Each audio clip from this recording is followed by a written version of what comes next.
Selamat pagi sahabat bio, apa kabar? Semoga dalam keadaan sehat ya. Di sini kami dari kelompok 1 akan memaparkan hasil diskusi kami mengenai teori belajar. Apa itu teori belajar? Teori belajar adalah suatu teori yang di dalamnya terdapat tata cara pengaplikasian kegiatan belajar mengajar antara guru dan siswa.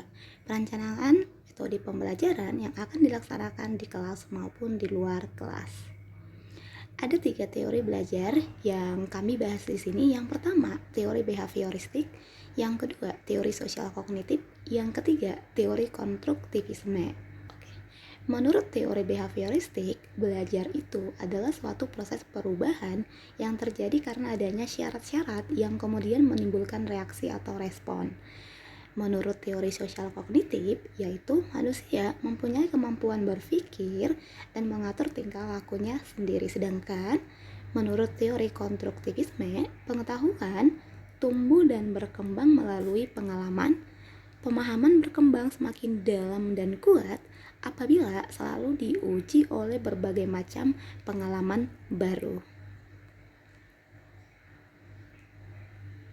Berikan penjelasan bagaimana penerapan teori behavioristik, teori sosial kognitif, dan teori konstruktivisme di dalam kelas.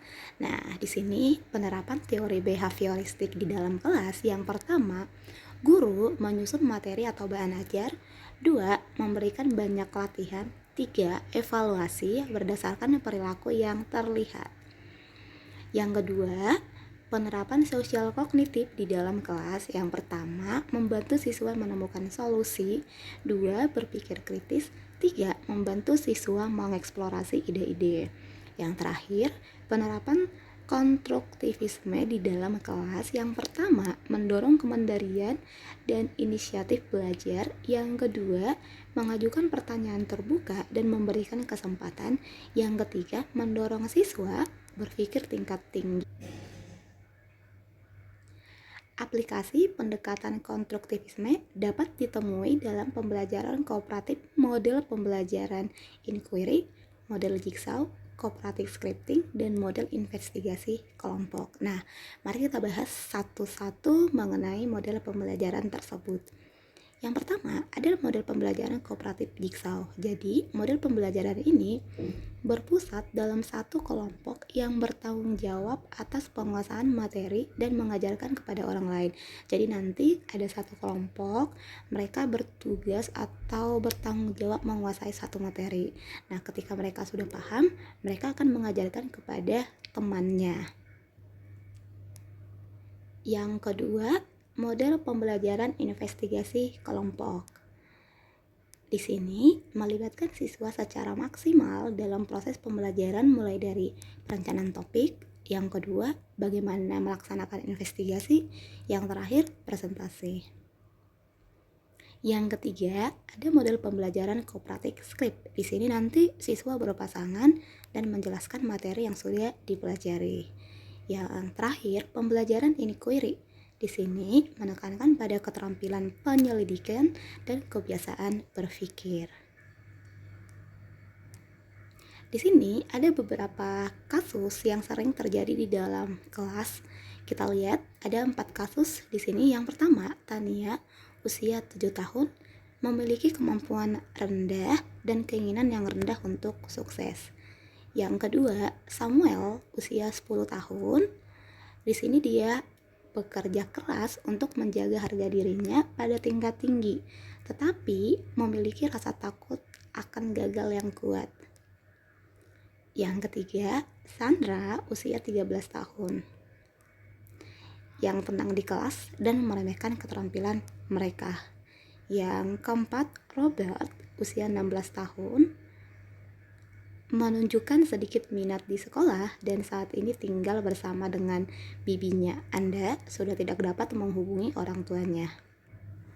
Nah, dari 4 kasus ini ada beberapa cara yang kami lakukan untuk meningkatkan cara belajar dan motivasi siswa. Nah, di sini kita bahas satu persatu ya. Tania usia 7 tahun, kemampuannya rendah dan keinginan rendah untuk sukses. Nah, di sini pendekatan yang kami lakukan adalah pendekatan internal. Jadi di sini kita kenali dulu minat dan bakat Tania. Jadi ketika kita udah tahu minat sama bakat Tania, kita kasih motivasi.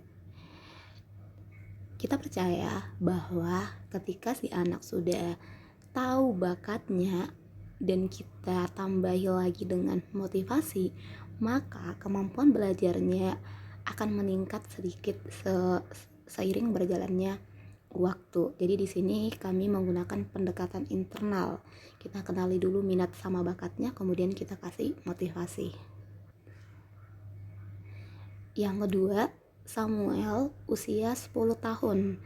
Tadi dia pekerja keras dan takut gagal. Nah, di sini kami ngasih atau memberikan kesempatan untuk Samuel untuk mengeksplor kemampuannya.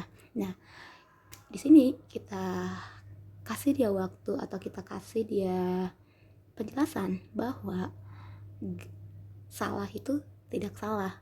Yang salah itu ketika kita berhenti berusaha. Nah, kenapa anak takut gagal itu karena kurang percaya diri. Kenapa nggak percaya diri? Karena dia kurang yakin sama kemampuan dirinya. Jadi disinilah kita sebagai guru berperan untuk memberikan motivasi kepada anak bahwa salah itu nggak apa-apa. Yang salah itu berhenti berusaha. Jadi kita tekankan lagi atau kita kasih dia kesempatan untuk mengeksplor kemampuannya. Jadi ketika dia sudah tahu kemampuannya atau ketika dia sudah bisa, nanti dia bakalan lebih percaya diri lagi atas kemampuan yang Samuel miliki. Yang ketiga, Sandra usia 13 tahun. Tadi Sandra di sini sifatnya tenang dan sedikit cuek dan meremehkan kemampuan temannya. Ada beberapa faktor yang menyebabkan seseorang itu lebih cuek atau tidak peduli. Bisa dari faktor lingkungan atau bisa dari faktor keluarga. Jadi di sini kita sebagai guru harus bersikap positif. Jangan memberikan sikap yang negatif kepada Sandranya. Kita berpikir positif dulu. Kemudian kita kasih perhatian lebih. Nah, di sini perhatian lebihnya dalam bentuk misalnya di dalam pembelajaran kita kasih dia kesempatan untuk bertanya, kita kasih dia kesempatan untuk menjawab. Nah, ketika nanti dia tahu bahwa kita memperhatikan dia, nanti dia bakalan lebih aktif lagi di dalam kelas. Cuek-cueknya anak, kalau kita kasih perhatian lebih, lama-kelamaan dia bakalan berubah. Mungkin butuh waktu, cuman kalau kita selalu perhatikan, kita selalu mengamati, kita bantu terus, mungkin dia bakalan berubah seiring dengan berjalannya waktu. Yang terakhir di sini ada Robert usia 16 tahun.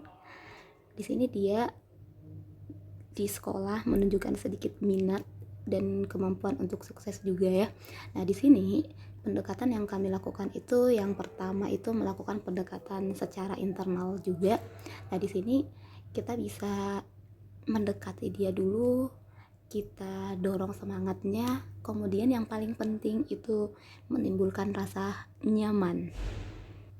Ketika anak sudah nyaman bercerita dengan kita, nanti kita akan lebih gampang memberikan semangat atau dorongan kepada dia. Biasanya anak usia 16 tahun itu punya masalah di bidang masih bingung mau jadi apa, masih bingung apa yang harus dia lakukan. Jadi disinilah kita sebagai guru memiliki peran yang penting untuk mendekati, untuk membantu dia menyelesaikan masalahnya, untuk memberikan dia motivasi, untuk mengarahkan dia mau jadi apa, kemudian untuk mengarahkan dia untuk meminati bidangnya yang dia sukai. Jadi di sini peran orang tua sangat penting di dalam perkembangan anak di usia 16 tahun. Tetapi karena di sini posisinya dia tinggal bersama bibinya dan orang tuanya nggak bisa dihubungi, di sini kita bisa mengambil peran orang tuanya. Berarti si anak harus nyaman dulu kepada kita. Ketika si anak sudah nyaman dengan kita, kita bantu dia, kita kasih dia dorongan, kita kasih dia semangat untuk lebih baik lagi ke depannya. Dari keempat kasus ini, yang paling penting sebenarnya di dalam pendekatan kepada siswa, kita yang pertama harus mengenali siswa kita dulu, harus tahu minat sama bakatnya dulu, kemudian kita motivasi. Ketika anak sudah tahu bakatnya di bagian mana, ketika anak sudah punya goals, maka anak akan termotivasi dalam belajar.